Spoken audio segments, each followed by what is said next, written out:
好，同学们，好，同学们，我们都在轰轰烈烈的，站起来，站起来。Welcome to the 296th edition of China Now with your gang of two. Nan Su, who is the senior investigative reporter for Epoch Times, and Michael Olson, who long ago was dissuaded from becoming a China hand by the great helmsman himself, Mao Zedong.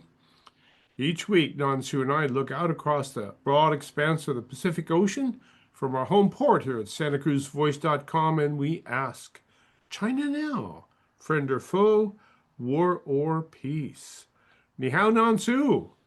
Hey, good morning, good afternoon, good evening, depending where you are. We are everywhere, of course, and so hello everywhere. Well, Nansu, Marco Rubio and Wang Yi are getting together to prepare for the September summit. Have a lot to talk about because there's a lot of places we have disagreements. And so they want to get as much squared away, of course, as possible. So Reuters reports that they're discussing all kinds of things, including artificial intelligence, military AI, cybersecurity, intellectual property protection, all of things that have been not going so well for the United States lately. Your thoughts? Oh yeah, well, we definitely need to talk them. But that talk it's only for the sole purpose of defending the peace in the Western Pacific. I don't think those talk will go anywhere. Talking to Beijing is it's no different than talking to Tehran. It's like you talk to them and then they will say they will give you the promise, and for sure they're going to break it tomorrow. And then after tomorrow they'll come back for another talk. That's what it is. But technology is one thing we need to pay high alert now. Right now, I'm not sure if you guys noticed that it just last week the China had a summit. It's a so-called the World AI collaboration. Some sort. They establish a platform. Now the platform, interestingly, because United States have this Pax Silica. That's a platform for all the Western countries, all the European countries, our EU partners, Taiwan and so on and so forth. So Japan, that all of airlines are joining that PAX Silica. But however, they had their own platform now. Joined by whom? Ask yourself. Joined by Russia, Belarus, North Korea, probably. probably, and then I think that Iran. and then you have all these like Cambodia, Laos, well, interestingly, Malaysia, Indonesia, and Brazil joining them, and also some of Brazil, yes. the Central Asian countries such So, like, as these are BRICS countries to start with, right? Tajikistan, Kazakhstan, Uzbekistan, all those countries joining that platform. And then after that they want to talk, right? So they have a bunch of people who doesn't know, how to do very basic things in the tech industry, but they have a group of it's no different than in the UN. You're gonna when you try to sanction China for the human rights violations, there's always a bunch of small countries jump out and say, hey, China is good. So now they're forming that in AI. But however, it's a real threat. Why? Because China is doing the same thing that they have done in the past to how to get technology from the United States, from technology most advanced countries, uh, they coming out all this moonshot, and then Alibaba, and also the what was a DeepSeek, all these Right. models. Now, Secretary of Treasury Scott Bason just said yesterday that United States has found out a lot of these China-made model. Okay, those China-made model. Are actually made someplace else. Well, it's made in China, but what they have done is they use the higher model, the most expensive model developed by the United States, like OpenAI, like um, Anthropic, those things, those corporations. Then they will use those model to retrain and grow their own model, which is completely violation, right? That's the like stealing other people's Well, it intelligence. is stealing other people's works, and that's what China has been doing from the get-go, and there's probably no way to stop them from doing it because Well, they look at it as there free. are ways to stop them. It depends, how much we try to enforce. Now, here is very important. The United States now, a lot of companies start buying those models from China. They're Why? cheaper. Yeah, they're cheaper. And now, in especially right now, the AI is so popular in a lot of big corporates and the small corporates, small companies too. So now they figure out, they don't have to buy or they don't have to subscribe the most expensive model to do everything because there's a lot of basic things they don't need a very advanced model. So they go, so they're buying both. They're using the most advanced model from the U.S. companies to solve everything, and while they use the cheaper models to from China to handle a lot of routine work. Now, keep in mind this is not the safe. Well, there are safety issues because they're stealing the technology, and also, once you use Chinese AI, now then you basically provide a market for the Chinese made model, and they are going to grow based on your payment because you don't give them money, they don't have money to grow those things by themselves. Now, and also graduate, that's how everything started. You look at the past, that's how everything started. You give them. Even shoes and purses and everything else, it's worked on the same principle, right? That's right. That's how they start growing, and then eventually they're going to take over. And they're going to do so because that is the state's objective, the CCP's objective is to take over. Now, Yeah, that yeah. Now think about this is very important. Think about what happened in the past. CCP is a regime. The most important point we need to change the angle to look at it. It's not a competition. It's not, you can't think of this thing from the competition point of view. Now, CCP, it's a regime. They can do, and they have done a lot that the US government not able to do. So you cannot think from the standpoint how US government handle the things, how Western government handle the things. They are doing the impossible simply because it's the regime. They are able to mobilize the resources of entire country to put it behind one industry after another industry. So to have this industry to go out of China to beat everybody and to beat everybody in the same industry in every country. So you can't compete with them with the resources.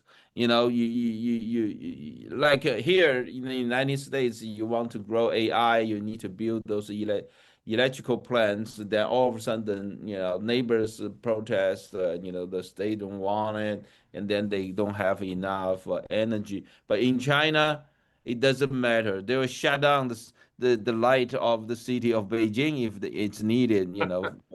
Right? So no, you have no complaint. They can send you literally go back to the Stone Age, live there. Because they want. Now think about what happened in the 50s and 60s. During the Great Leap time.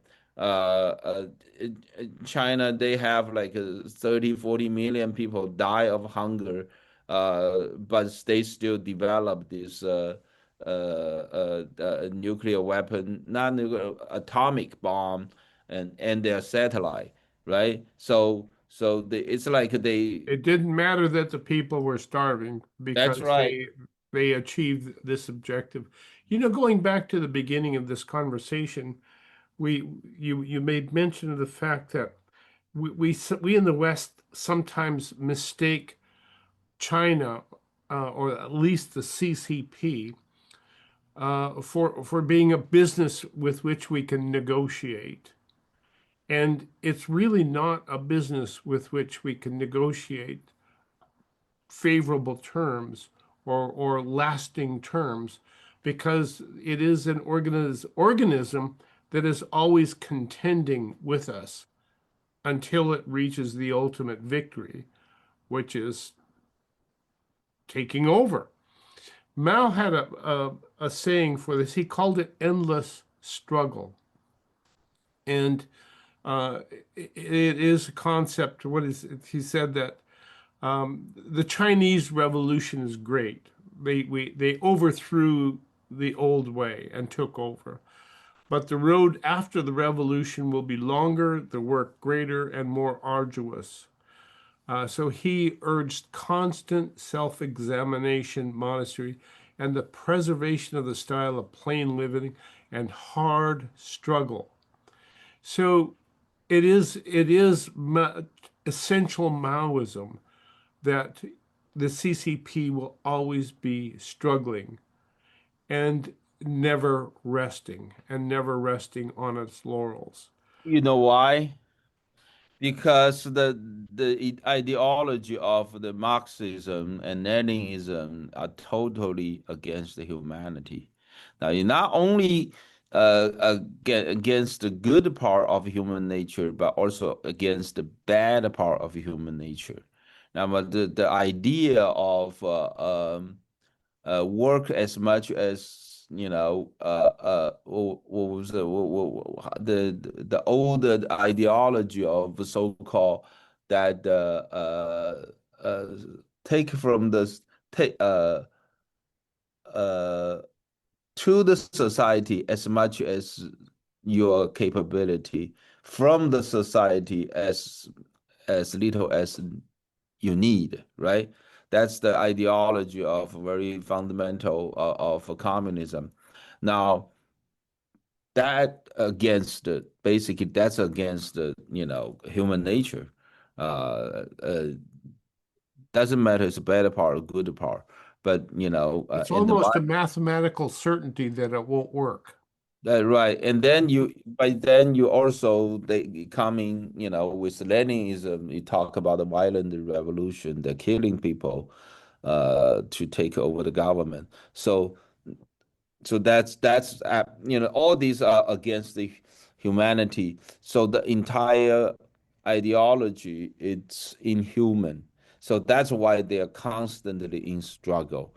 Now from Chairman Mao and to Xi Jinping. Now Xi Jinping, uh, Xi Jinping talk about self-revolution, right? There's a self-revolution against the Communist Party itself.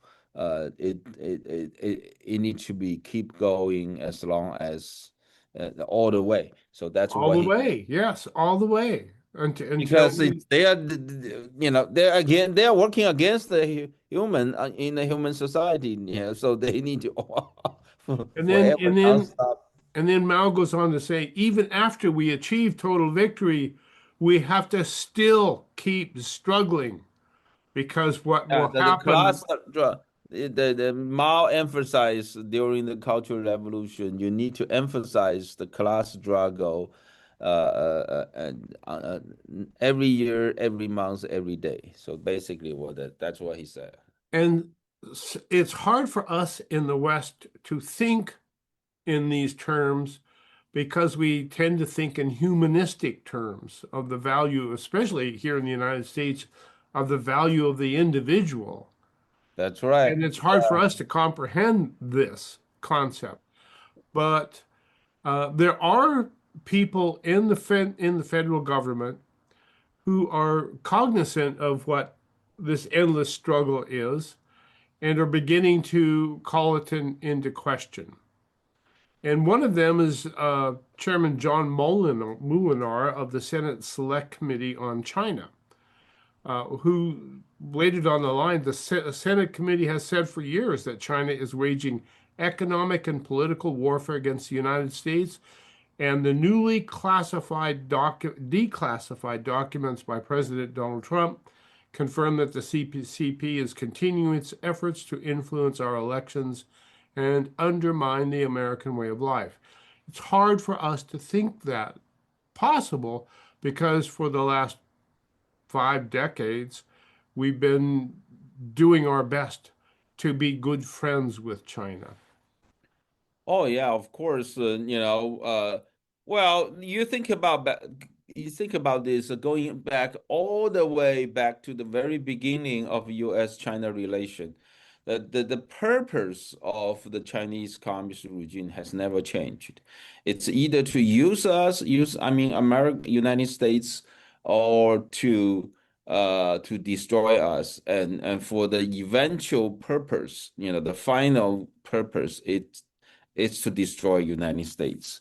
That's always in their mind. That never change. Now, I read That is the struggle. That is the ultimate struggle of the Chinese Communist Party, that's is right. to, is to supplant the United States because the two ways of doing things are mutually exclusive. Right. Well, when of course the communism and capitalism, they are just naturally they're the enemy Naturally, of yes. yes, naturally, by nature, right? So now, when they are small, when they are weak, so what they have done is to use us, and when they become stronger, they go against us. Now, think about this. There is a book written by one of the staff member who later became the leading figure in China's foreign policy to United States. Li Shenzhi is the name of the guy. Now, but he was a pro-reform guy inside the Chinese Communist Party. So, but he was one of the staff who followed Deng Xiaoping came to United States to visit in late January of 1979. Yeah, less than a month after U.S.-China formalized their diplomatic relation. Now, Deng Xiaoping, he was on the airplane, and then he was with him. He actually asked him the question. Later, he wrote it in his book. Um, and he said that he asked Deng Xiaoping why the relation with the United States is so important. And Deng Xiaoping's answer, because everybody get along with the United States becomes rich, right? So it's a purpose, that was 1979, less than 3 years after the ending of a cultural revolution and the The death of passing Chairman of Mao. Chairman Mao, yes. Right. So China's economy was totally broke because all of 10 years they're just doing the revolution, right? So they're And they were doing their endless struggle. endless. That's it. They're doing the endless struggle, right?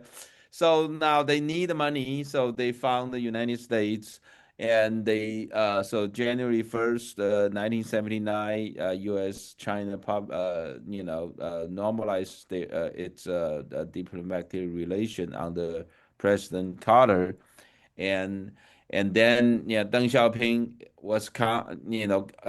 went to come to the United States. That's how China starts so-called reform. They always tell the Western world they want to reform their political system. Once they're reformed, they love democracy. Hey, they love democracy from the beginning. That's what they have been saying, even since Chairman Mao. Chairman Mao openly always saying they love democracy. And even prior to 1949, when the Communist Party took over control of China, they always say that they love democracy. But they always say they love the Chinese version of democracy, which is what we have seen. Socialism with Chinese characteristics. Oh well, it's a dictatorship basically. Dictatorship. Chairman Mao's see in the night I think it's in 1945 or maybe 46. There is see at that time they also have that it's always an important part of the Chinese Communist Party to do this united front work, you know, like what they have done in the United States, in Taiwan, in the Western world in the And last 20 everywhere, years. sure. They're everywhere to Explain the United Front work. Explain what that means. Well, United Front Work Department is one of the three biggest department under the CCP: Organization Department, Propaganda Department, and United Front Work. The United Front Work basically is a department of reaching out to build alliance, either with common interest or common enemy, like the alliance between China. The two ways to establish a relationship. You have a common interest or you have a common enemy. That's right. So now, like the relation between China and Iran, that's like based on their more based on their common enemy, right? Mhm. So which is United States. In 1945 or 46, they practiced this ever since very beginning, ever since the establishment of CCP in 1921. And then in 19 which that department played a big part on for the CCP to win the civil war and throw away the Republic of China government, which is Taiwan's government right now. They left mainland China and went to Taiwan.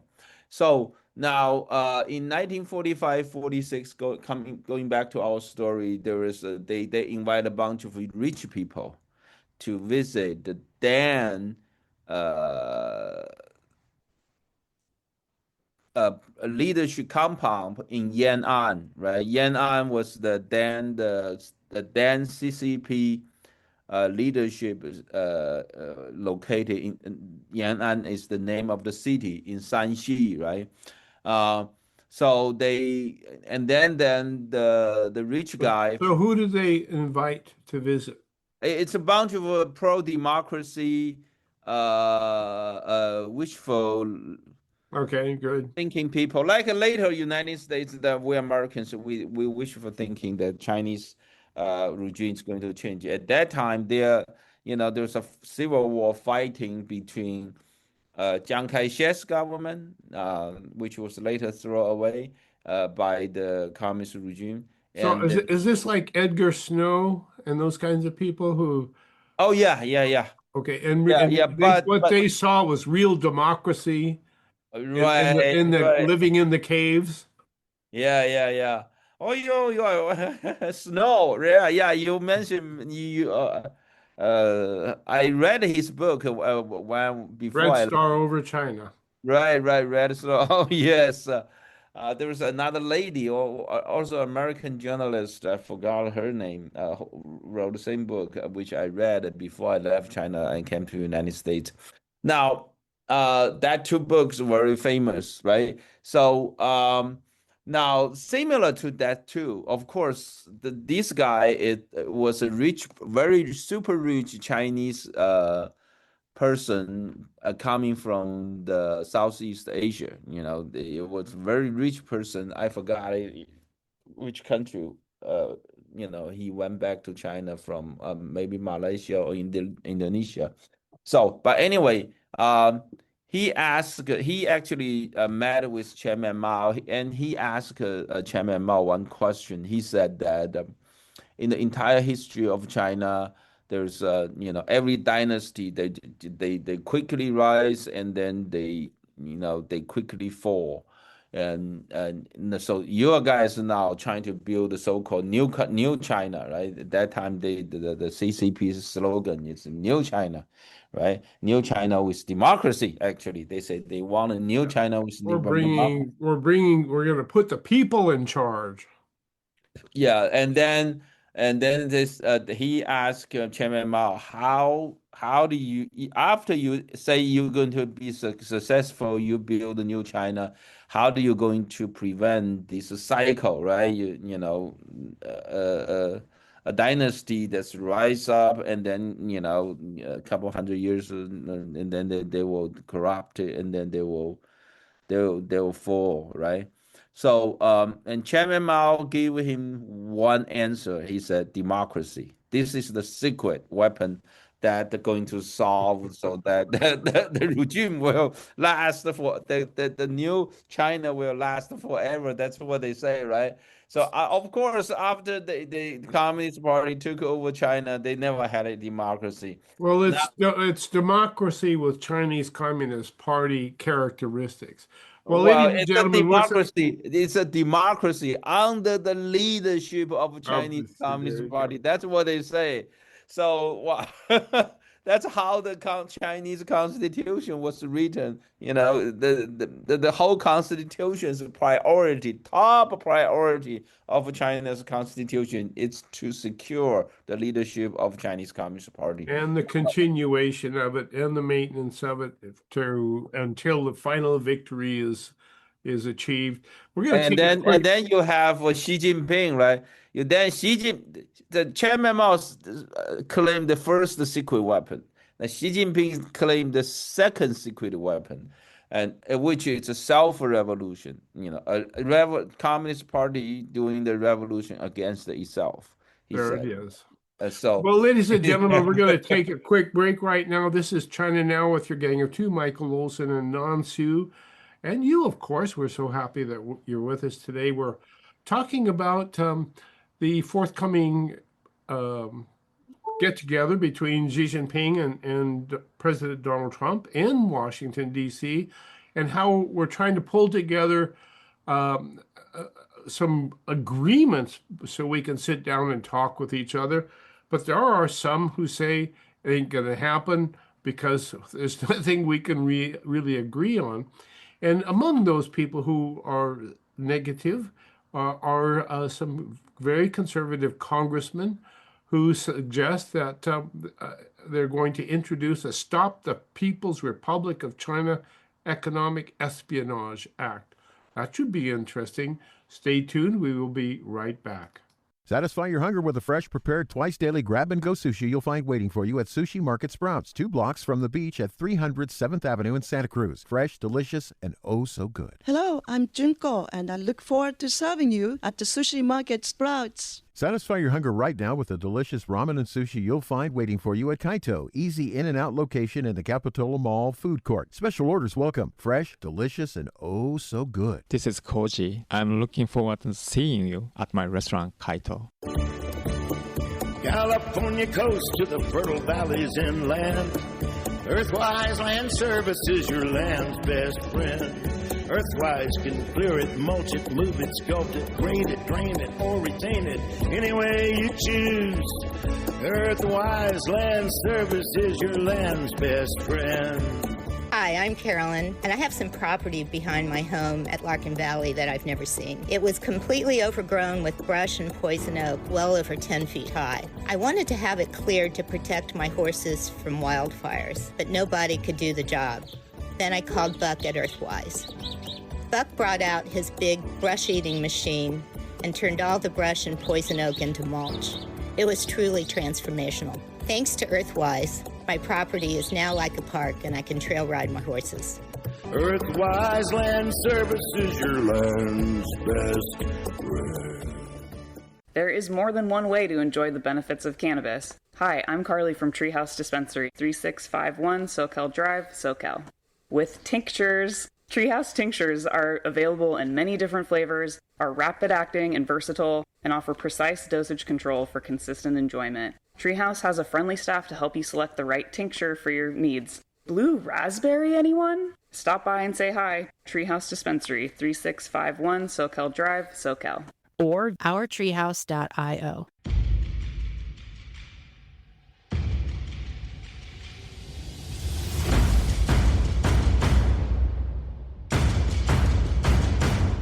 Welcome back. This is China Now with your gang of two, Nan Su, who's the senior investigative reporter for Epoch Times, and yours truly, Michael Olson. Today we're talking about the preparations being made for the upcoming summit in September with Xi Jinping and President Donald Trump. A lot of disagreements, and we're looking for some way of smoothing them over so we can have this conversation. And it's the getting together that will be very interesting because a lot has changed since the last summit here in Beijing. So this from Chairman John Moulinar, who of the Senate Select Committee on China, made the following statement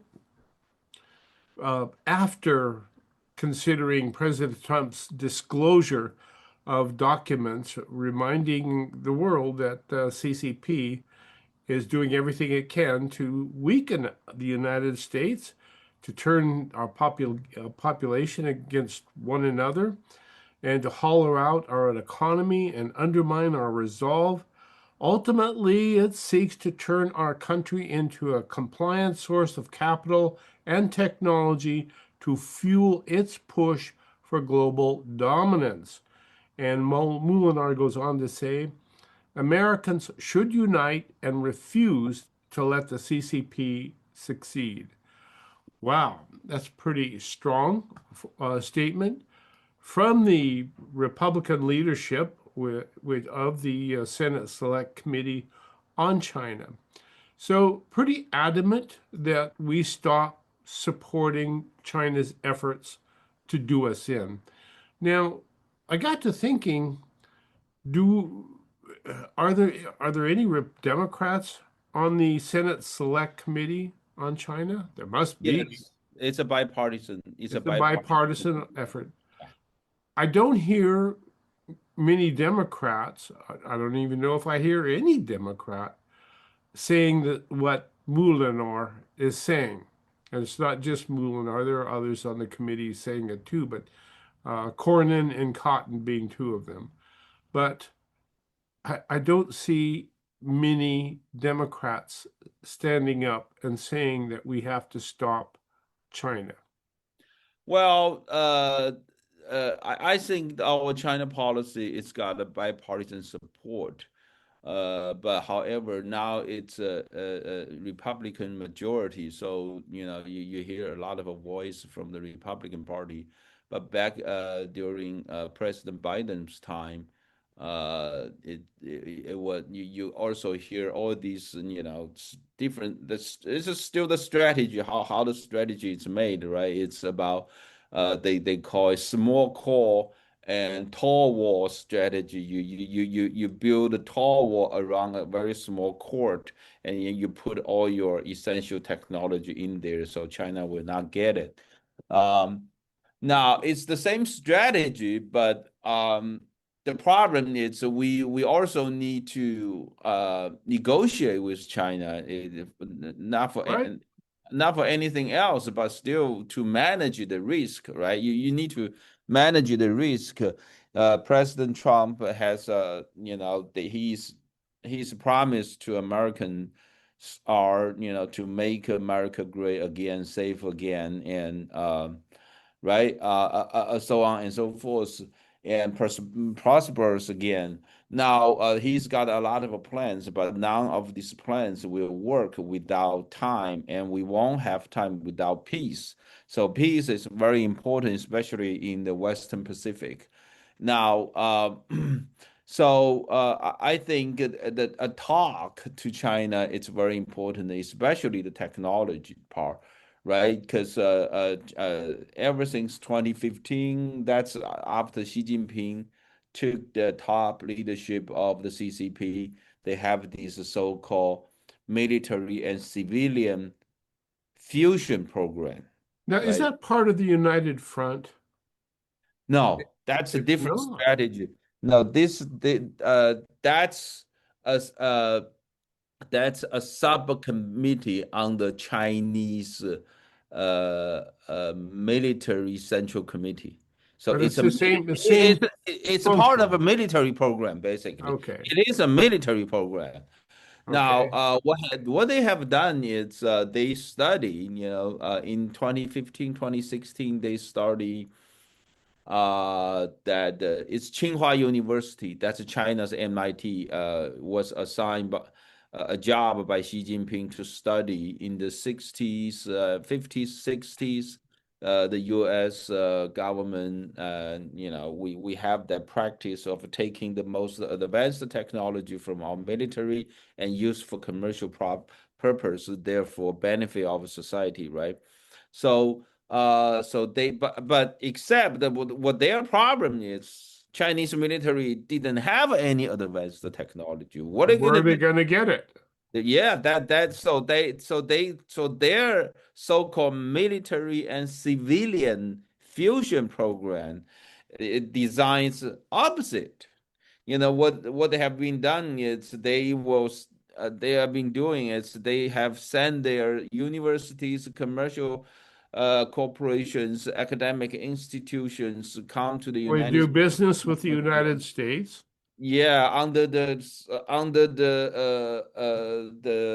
slogan of exchange and collaboration, right? And the love. Oh yeah, using the Panda Love Yeah. as the ticket, right? And then they will take the advanced technology back from United States and the Western world, and then after they go back to China, they will give to Chinese military.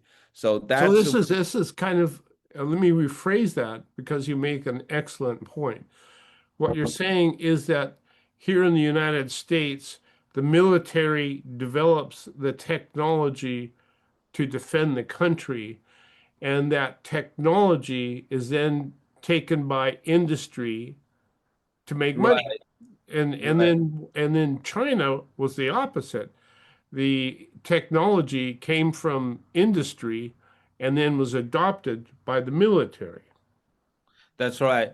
Now, keep in mind, we are living also, there's a very important, we need to realize that we are living in a total different age than the 50s and 60s, right? So now the organization that have most advanced technologies are not the military, are the Googles and then Microsoft or wherever, Nvidia, all these commercial corporations, they have the most advanced technology. So therefore, the Chinese strategy, that this so-called military and civilian fusion program, it's designed to make a very direct approach to all these commercial corporations, especially in the last quarter century. We have so much panda love. Everybody want to go to China to make a buck. So it was just perfect timing for them to get our technologies. Think about, how they build their entire shipbuilding industry. China has the biggest shipbuilding capacity in the whole world. And the same can be said for EVs. Yeah, EV, Elon Musk. Tesla taught them how to build EVs, and Yeah, now they Elon Musk told them how to build EV. Now their capacity is like a two-third. They every year now they make a two-third of entire world's EVs, electrical vehicles. So this is what happened. And think about rare earths. Think about everything basically, right?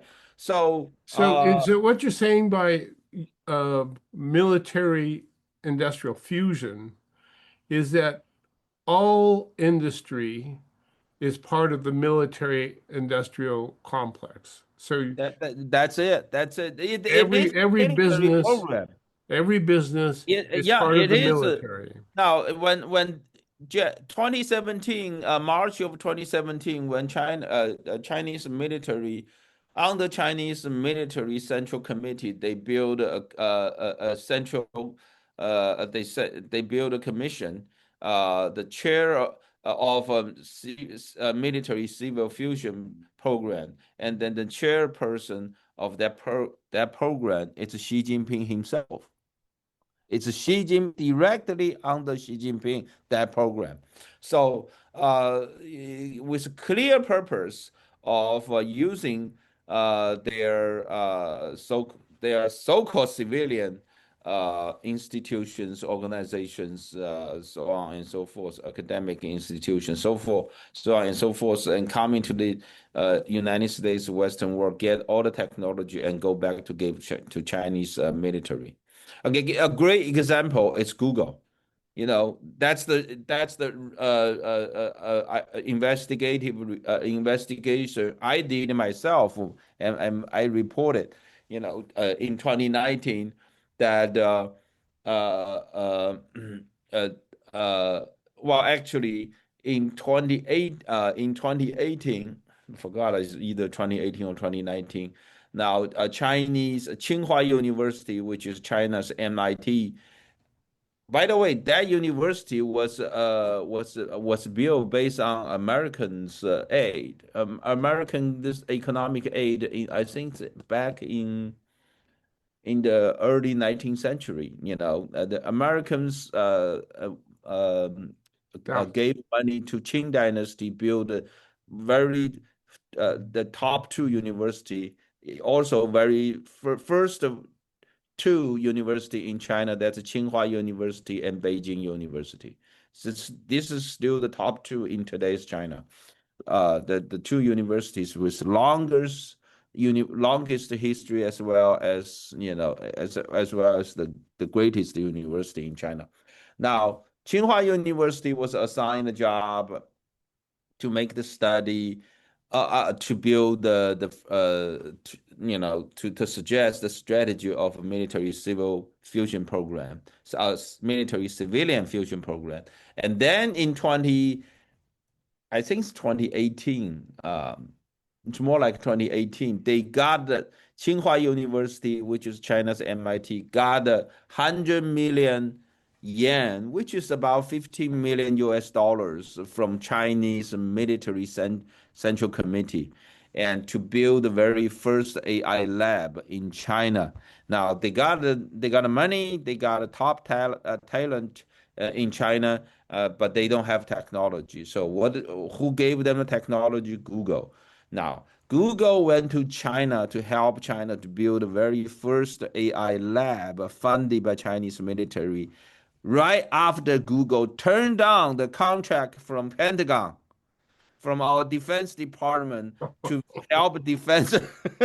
The Defense Department gave them money. This is the best. Those are the best contract everybody want, right? It's a government contract from our military. So they want Google to develop AI for them, and then Google turn it down. They say it's not good for U.S. military to have Because to we're AI. against the military. Well, this gets to exactly the point I'm trying to come to.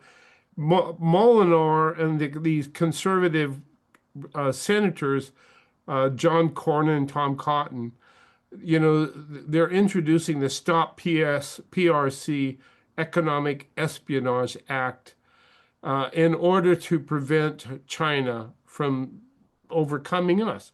There are no private companies in China because they are, by law and design, beholden to the Chinese Communist Party. This bill, this Stop the PRC bill, is a common sense fix to reflect that reality.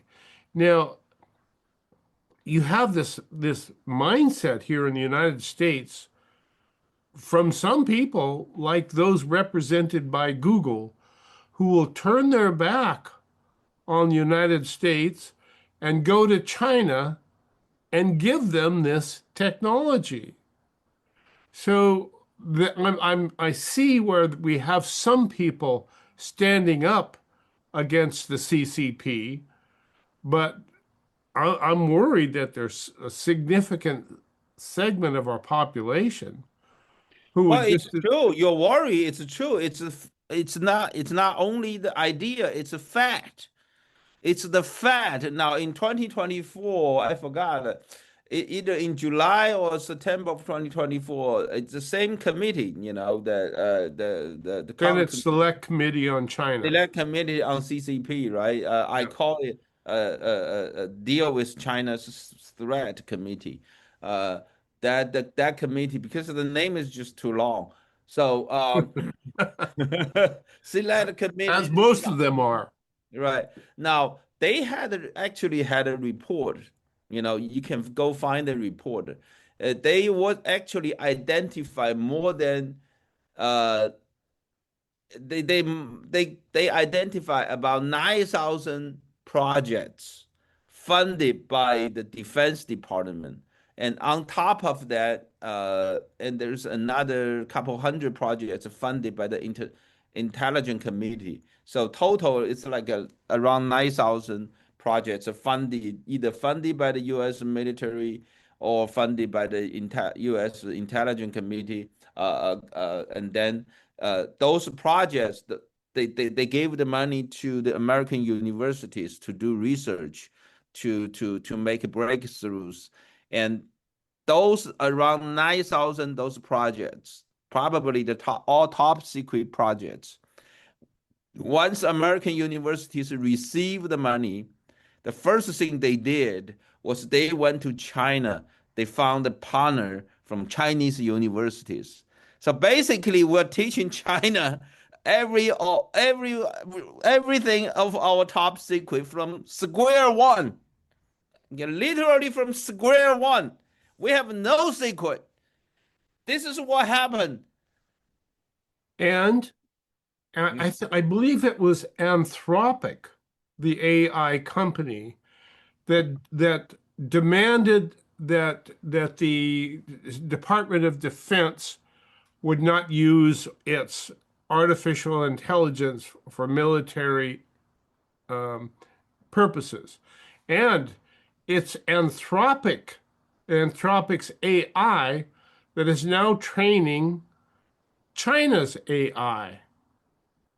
Well, and see, this is how these people, they got screwed eventually. Google, they found they were screwed by the Chinese Communist Party, right? And because they found that basically it's like Yahoo, they went to China the very first, and then Microsoft, and then Apple, and then they all got screwed by the Chinese Communist regime. Now Anthropic is the same way. And then now the Anthropic is making complaint because they found that there's a lot of Chinese AI model using Anthropic technology to really whatever, those are very expensive models and tokens used by the Anthropic AI. So they had a huge cost to that which their model built based on. That's why their product is so expensive comparing with Chinese model. Now the China basically come out and gave their cheap product away. It's like free. Everybody can use because they want to flood the market, right? So and it's the same principle they use with shoes and cars and everything. Yeah, shoes. Well, that's how that at the very beginning, after we allowed China to join, we gave China PNTR, permanent normal trade relation, in 2000, right? And then the second year, 2001, we let them join WTO. Now that's how the very beginning we start seeing shoes, t-shirts, sunglasses, hats, socks, t-shirt, jeans from China. And then you gradually change to what? Change to dishwashers, washer, dryer, and then you gradually change it to air conditioning, and then refrigerator, and then it becomes like a cars, EV, now it's like a battery and robots, right? Now it's getting AI. See, Yeah. everything, it's every tactic they use has not been changed. The problem is, are we going to react to that or not? Well, and that is the bill that's being placed on the table by the Senate Select Committee, which is as the Republicans are now in the majority, they have the ability to put things on the table for us to consider. The question is, who's going to vote for it?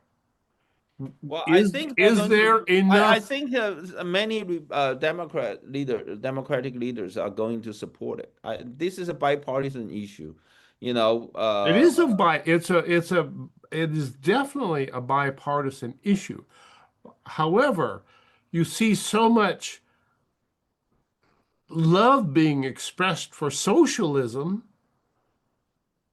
you wonder, Well, see, is not China the apogee of socialism in the eyes of the world? yeah, they are the ultimate, communism and socialism country in the world, right? So, uh, well, I would say, I'm just wondering how much support there is left well, in the United I States think it will for get a our lot way of of doing the, things. yeah, I think it's going to a bipartisan support. I Okay. haven't seen, the socialism except the New York mayor openly claimed that he want to prosecute Netanyahu. Uh, and I think I think that's against the national security of the United States. I mean, Netanyahu is our biggest ally in the Middle East, the closest ally in the world. I think it's probably the closest ally in the world. I mean, you want to prosecute Netanyahu? That's against the national security issue. I think. I don't think that. And yet that I thought think. is Most of the Democratic leaders will not do that.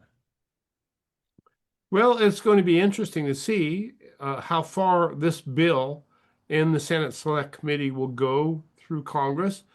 Uh, it's a bill to, it's calling our attention to the fact that China is stealing everything we have.